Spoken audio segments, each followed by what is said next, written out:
All right, so we're going to be doing greatest common factor. So we're looking at 4y to the fourth plus 24y to the third. And they're going to say factor. Forgive my cat for making so much noise. So what we're looking for is the greatest common factor. So we're looking at 4 and 24.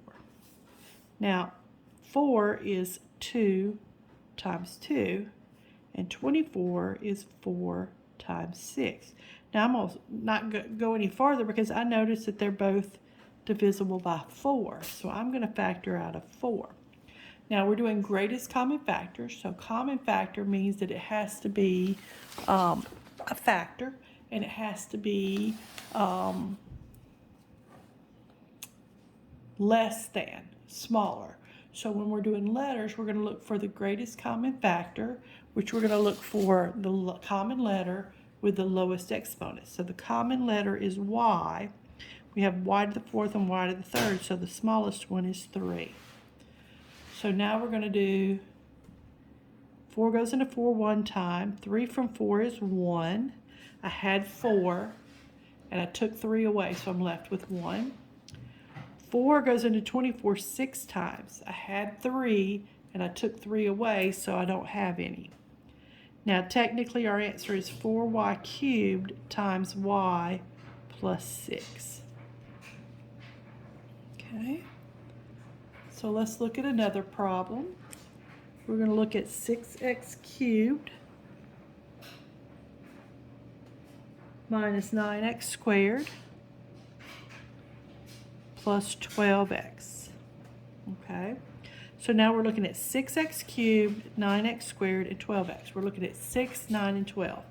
And so 6 is 2 times 3. 9 is 3 times 3. And 12 is 4 times 3. So you'll notice that they all three have a 3 in common.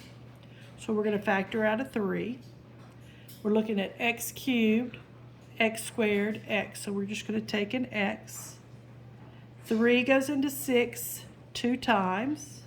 I had 3. I took 1 away. I'm left with 2. Minus 3 goes into 3 goes into 9 3 times. I had 2. I took 1 away. I'm left with 1. Plus 3 goes into 12 4 times.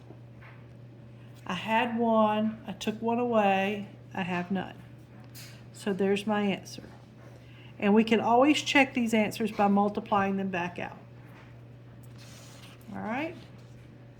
Now let's look at one that seems to be everybody having trouble with. A to the 7th, b to the 6th, minus a to the 3rd, b squared, plus a squared, b to the 5th, minus a squared, b squared. All right, so there are no numbers, but there are letters. Okay. Notice that there's 4 terms. Let me back up for a second. Notice that we had 2 terms. In our final answer, in the parentheses, there were 2 terms. Notice that we had 3 terms here, and in our final answer, in the parentheses, there were 3 terms. So here we have 4 terms. So in our final answer, in the parentheses, we should have 4 terms.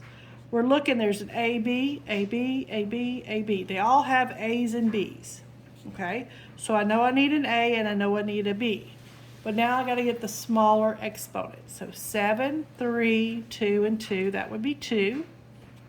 6, 2, 5, 2, and that would be 2. All right?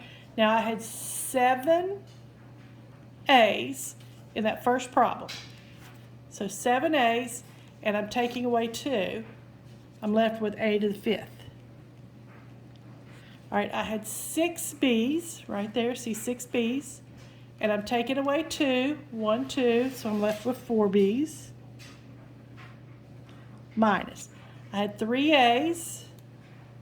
I'm taking away 2, I'm left with 1. I had 2 B's, I'm taking away 2, so no B's. Plus, I had 2 A's, I'm taking away 2 A's, so no A's. I had 5 B's, I'm taking away 2 B's, I'm left with 3. I had 2 A's, take away 2, no A's. 2 B's, take away 2, no B's. Well, if there's nothing left, remember there's an understood 1 right here, so we have to put a 1 right there. So there is our answer.